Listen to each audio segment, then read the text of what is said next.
Hello, wherever you are in the world. Welcome to the Resilience Reef, which is a show where we feature guests who share their stories and their strategies of resilience for managing things that are very chronic, things that go on for a long time. So that could be an injury, a disease, it could be a condition of some sort. Today, my special guest is Kerrie Atherton. Welcome, Kerrie. How are you? Hi, Karen. Great. How are you? I'm good. We saw each other. In fact, I did a show with you, and I watched it yesterday, and it was about 3.5 years ago, and I was like, God, blimey, what? Where's the time gone? I know. But it was a great show, and I will share it in the link as well, because it's a precursor to what we're going to talk about today. Because Kerrie grew up in a family with alcoholism. She was. Did you have any siblings, Kerrie, in your family, or was it just you? Yeah, no, two brothers. I was the eldest, and I had one brother 14 months younger and then another 3 years younger. Oh, okay, so that'll add a little dimension to the show, because I didn't know that. So the house, both parents were alcoholics, and up until the age of 18, Kerrie obviously spent a lot of time with them as a child growing up. A lot of adversity, a lot of trauma as well, that we talked about last time in your background. Yeah. But at the age of like 15, you, from what I remember, you started taking pills. It's around that age, wasn't it? And then I actually started taking pills at 10 years old. at 10 years old. Yeah, Wow. and I tried alcohol for the first time at 15. And then, so in a nutshell, things didn't work out too well. The back end of your childhood, I suppose, 11 years of age, starting to use pills is pretty young. Tell us what it was like growing up in a family with alcoholism around you. How was that for you? It was very, my parents were very loving, I must say that. But I think the hardest thing was the uncertainty and the insecurity that I grew up with, especially around my mum. She was often kind of not there at night, and I'd ask my dad, "Where is she?" And he would often say that she was sick or had a headache. And so I remember him predominantly being the one that I was close to. He'd got sober before I was born because he'd grown up with two alcoholic parents and an extremely violent alcoholic mother. So he was determined that he was not going to put his own kids through the same thing if he did have kids. So he actually got sober before I was born. Having said that, though, he still carried the isms, as we say, of alcoholism, and still went to the 12-step meetings and had a little bit of a short fuse, but and also caring for my alcoholic mum as well while he was trying in the early days trying to stay sober. So I do have a lot of happy memories, but a lot of the memories are shadowed by the traumatic events that I went through. Not at the hands of my parents, but things that did happen. And I think, too, a lot of children of alcoholics grow up with shame because we're told to keep secrets from an early age. So you can never really be yourself. And I think that was a real struggle. Yeah, Always feeling like absolutely. hiding something. And then there were more things as my time went on that I had to hide. And it's never being able to be your real self in front of anyone, and for fear of, well, what if people found out? Sure. What do you think started or instigated you taking pills at such a young age? What was behind that? Well, I already had the insecurity there, and something that I've heard in the rooms of Alcoholics Anonymous so often, over and over again, is that a lot of people feel like they never fitted in, that they were always different. And I always had that sense. See, I remember walking into preschool for the first day and just feeling like everybody was staring at me and that there was something wrong with me, like that I had two heads or something. And I just felt this dis-ease inside all the time. But I was 7 when I walked into the laundry one day to ask my mum for my favourite purple dress. And I heard her scream and saw her attached to the washing machine with both hands, and she was being electrocuted. Wow. And she came back to life, but I was left traumatised. And then at the same time, I was being bullied at school. And 2 short years later, I was sexually assaulted by a pedophile on holidays. And that was at 9 years old. And not long after that, I was living in debilitating fear from that event. And also we'd been to the police. So the pedophile ended up being the son of the owner of the holiday cabins that we'd been to, and they had our address. And I lived in absolute terror that he was going to track me down and kill me. So a short period of time, I don't know, maybe a couple of months, it just all came, that trauma all came crashing down on me. And my mum found me under my bed at 10 years old, absolutely inconsolable. And I'd had a breakdown. So I was put under the care of a psychiatrist at 10 years old. Crazy to think, and he put me on antidepressants and anti-anxiety medication. And so for me, that became my only way of coping. I didn't have any other coping strategies. Okay. But soon those pills weren't doing for me what I wanted them to do. I mean, yes, they were numbing me out, but I still had so much fear and terror going on inside that I started to abuse those and take more and more. It wasn't until I was 15 when I got to try alcohol for the first time that I thought, oh, this is the magic potion. And straight from day one, I could never stop at one drink. I tried so many times to just have one or two, and I could never stop at one. So, and bad things happened when I drank. I was a nasty person. There's a debate in society about whether alcoholism is a disease for life, right? And you'll know a lot more about this than I do, because you had to go to all the meetings and see your mother and father go through this. But it's often said that it is a disease for life, especially with the AA. I think the 12 step is about you can't touch another drop, because if you do, you'd be straight back into it. Yeah. Or some people say, well, I've got an addictive personality, it's in my genes. I've been it's not, the nurture nature debate, where people say, well, is it environmental because I've lived in an house and been brought up that way and that's been their coping strategy and it worked for them in an odd sort of way? Yeah. Or is it that it's actually it's in my genes, it's in my blood and my bones, and it's something that was inevitable? But what's your take on that? Do you have a take on that in terms of where yours came from? I do have a take on that, and it's based on my lived experience and the thousands and thousands of stories that I've heard over my last 40 years of sobriety in the 12-step program. I remember putting the word up in a post one day on LinkedIn about disease, and I was berated by a young psychologist, probably in her 20s, who was like, well, how can that offer hope for anyone?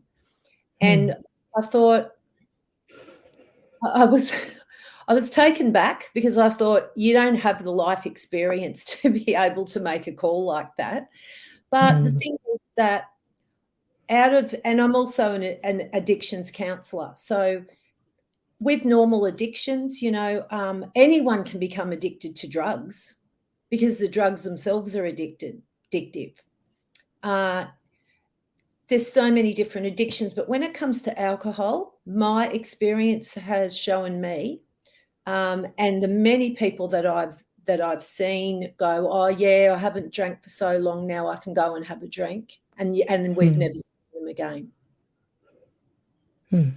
And I can almost say 100% that if I went out and picked up a drink tomorrow, I would be having more than one. I would be straight back to where I started from. Yeah. And there were some scientists in AA at the time that I was there, and they talked about studies that had been done that there's a small part in our brains that is different to a normal brain, and it's got that mechanism in it which other people have to say stop, switch off. But in an alcoholic's brain, apparently there's something there that doesn't have that. And so that's why we can't stop at one. So with my clients, there's people that are heavy drinkers, people that become reliant on alcohol, people that become addicted to alcohol. But once circumstances that they've been, a lot of people do that when they're going through trauma or really hard times as a coping mechanism. But once that hard time is over, if they're able to kind of go back to their normal drinking, they're not alcoholics. So I believe alcoholism is a disease, and there is a cure. It's not drinking. Not drinking. Yeah. Yeah. And that brings a lot of hope for people because, I've done it and I've seen thousands of others be able to go on and live a happy life and normal life. Well, that's a good segue, Kerrie, into talking about that, because for 39 years now you have been sober. You haven't been sober. 40 years. Yeah. 40 years. Yeah. And so you have kept to your motto, if you like, your philosophy of I can't ever go back to it again. So back in the days when you weren't coping, when you were having a lot of tremendous trauma going on in your life, you didn't have any other resources. You probably didn't want to go to drink because it wasn't an option you were looking at that point. The pills came first, then the alcohol, and they were kind of coping strategies to get you through those times because you had no other resources to do that. What do you find? Do you tell me about what you find these days helps you get through? Because we all have stressful times, we have difficult times, and it could be so easy, I expect, to go back there. What stops you from doing that, and what do you do to stop yourself from doing that? Well, it's interesting you say that because there has been some times in the last 40 years where life has become just so hard that I didn't know how I was going to get through, and my normal coping strategies weren't working. And when COVID hit at the beginning in 2020, I really felt like drinking, and I was worried because I had not been at that desperate point before. But what I did do at that time was I ramped up the coping strategies that I already had, right? And so there's a lot of them. It's keeping it's a big thing is making just keeping in check, like that I don't have any resentments, that I don't have any unforgiveness, keeping ego at bay. Things like this are things that will lead a recovering alcoholic back to drink. For me, I had a lot of sadness, and because I've been through a lot of grief over the last 15 years, losing both my parents to really horrible diseases and my husband not being well for a long period of time and losing other family members. And I had a lot of sadness. And so sadness was the emotion that I was finding really hard to deal with. But I, as a counsellor, for my clients, do cognitive behaviour therapy. And that is very much looking at, okay, what are the negative thoughts that are going on here that are making me feel bad? Because if we don't address those, we act on those feelings. So it was really starting to take stock of how I was thinking, putting in acceptance into the situations that I couldn't change. And there's a kind of a prayer in the 12-step room. God, grant me the serenity to accept the things I cannot change. Give me courage to change the things I can and the wisdom to know the difference. So not looking back at the past and not looking at the future too hard or with really, really living in the day. And sometimes it gets down to living in the moment. Exercise, staring at the ocean, staring at the trees, looking at things blue actually brings the good feeling endorphins into your body. And talking to people that have been through similar circumstances. So I started to do a lot more of that through COVID, connecting up with other trauma survivors and other people that had been alcoholics and recovering from addiction. So connection is so important, like it's vital really for the human soul to flourish is what I say. So there's some of the I totally agree. I really do. I think I could completely agree. Like being present in the moment means you don't get out of the present. You don't go in the past. You don't go in the future, and then that doesn't. There's nothing to be negative about if you're staring at the sea. Is there? If you are staring at the blue sky, or you lay down and you're just closing your eyes and you just thinking of your favorite place, there is nothing to be, because if there is negativity, you're creating it yourself, right? It's coming in your imagination because you've allowed it to. So, talking as a hypnotherapist there, of course, but I would say. Do you ever contemplate going back to it? Does it ever kind of, when you have those difficult, sad times, because, we all have those sad times, because that was your go-to thing in the past, does it ever enter your mind that that's a possibility again? Well, it did, not that it was a possibility, but I didn't know how I was suffering so much couple of years ago with my own mental health. I didn't know how I could get through the pain. Like every day I'd wake up and I had that black cloud of depression that I'd known from a long time ago, which I hadn't seen for so many years, just hanging over my head. And it was all about tomorrow. It was all about the what ifs, what if I can't get to see my family for another 2 years? What if this happens, and it really came to me that the big word that we're all dealing with and that I was dealing with is uncertainty. And so by just refusing to go there to the what ifs, it's that's a big deal in itself to make that decision.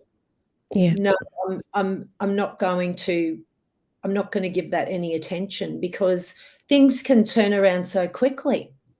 I've really found in the last couple of years. And I, as a counsellor and a mental health first aid trainer, I too have to have supervision.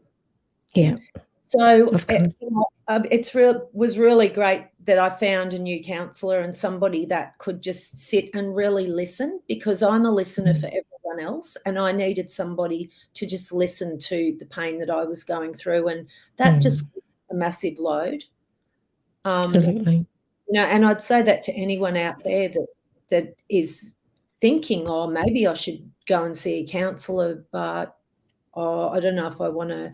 Just having somebody to listen that's non-judgmental, that's starting from your own circle or your own network, it's such a freeing thing. And Absolutely. I don't spend time with people who are drinking a lot. So most of my friends have a drink, and I'm not demonising alcohol at all. I'd have one or two if I could. My hubby drinks, but once they've had more than a couple of drinks, I'm not interested in being in their company, because they change and I don't feel comfortable. So it's just having good boundaries around myself. is. You've got clear guidelines for yourself, haven't you? You've got clear what you will and won't tolerate, and true resilience in an ability to be around people who drink and being okay, or not necessarily okay with it, but tolerating it and you know, sitting with it until it gets to a point where you think, breach my boundaries a bit now, I need to get out of here. Yeah, and I don't let if we have visitors and they have some wine at my house, I make my hubby chuck all the alcohol out at the end of the night. Great. So I So you've won't got have some clear strategies. Yeah, Strategies. any It's awesome. any open bottles of alcohol in my house after all this time. So yeah. So if someone right now is thinking, I can't do this, they were in a dire state that you perhaps were, and you were contemplating suicide back at 18, but you decided that wasn't, you know, the choice you wanted to make. But say if people are in that state right now, what advice would you suggest to start them? Because you're a long way in terms of your recovery. You've started an amazing mission way beyond yourself, which is the stories of hope, helping other people to find hope in other people's stories. Is there anything that you could suggest, just like baby steps to get them? What would be the first thing you would suggest for them to get some way forward? if someone's concerned about their drinking, probably the first thing I would do would be get them to ask somebody that they know cares about them to take them or go with them along to a 12-step meeting. Because I think that people need to hear other stories. And that's a real way of a good wake-up call or realisation in deciding first whether I do or don't have a problem with alcohol, because a lot of people are concerned about their drinking, but they don't know if they do or not. The second thing would be go to your GP. They probably will, you know, get you to fill out a form to see whether there's any depression and that, and then send you to a psychologist for a certain amount of visits. But what I would say there is, if you're going to be sent for counselling or you want to go to counselling, find a counsellor who has experience in addictions, because not everybody is qualified to know how to help somebody that's battling with alcoholism or drug addiction. So find a therapist and don't be afraid to go and have a chat to someone. And I think, you know, just talking to somebody that you trust, that's really the first point of call, and saying, hey, I think I have a problem. Yeah.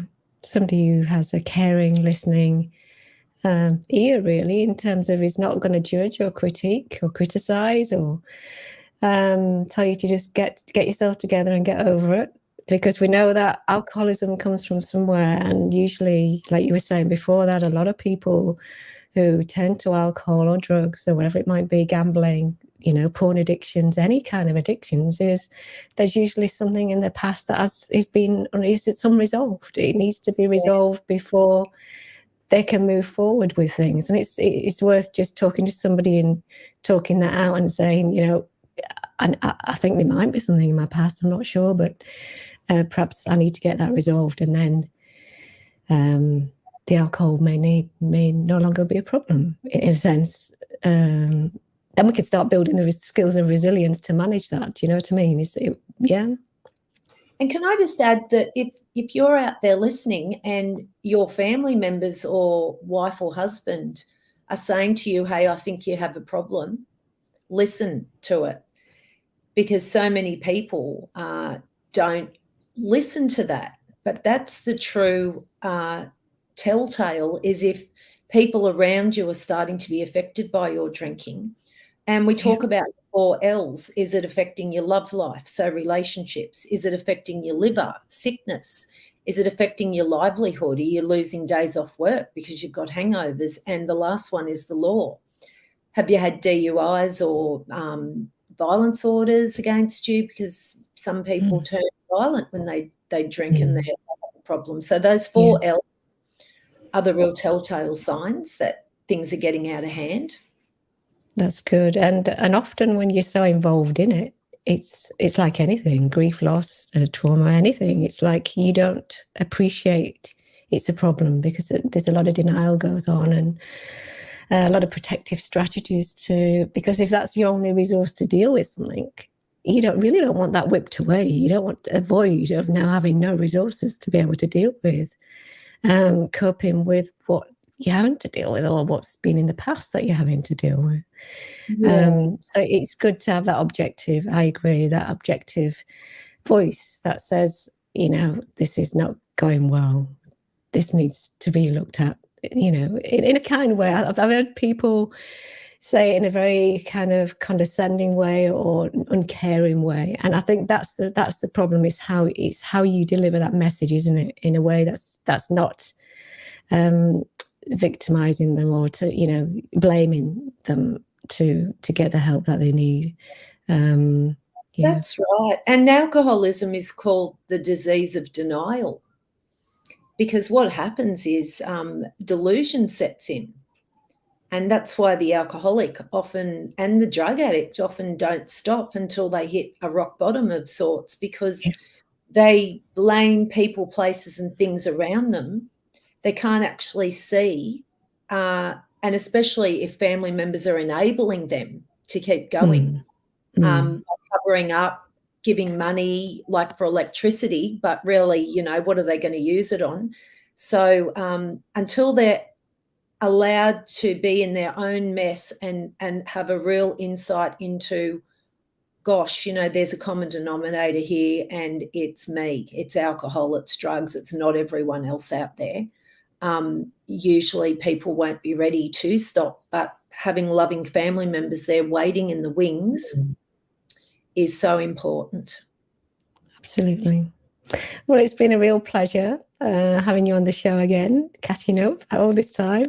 I love what you do. I absolutely love it. The stories of hope and being able to help people by sharing, other people sharing their stories, because it does mean a lot when people talk about their recoveries and how they've overcome adversity and traumas and the way that they've done that. And I think it means sometimes more than professional help sometimes, because I think it touches a nerve where it's very emotional. It's very associated with what they're going through, and I think that's so important in terms of what you do. It's great.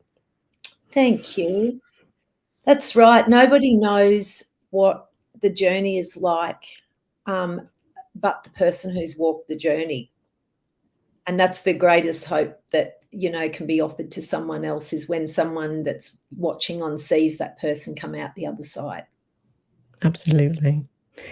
So we're going to leave it today. Thanks so much again, Kerrie. I really appreciate your time and coming on and speaking about this, because you've been obviously very, very open and in all the times we've talked, you've been very open and in sharing your story with the hope of helping other people. So I'm going to bid you a good day and look forward to speaking again soon. Thanks, Karen. Have a great day. Bye for now.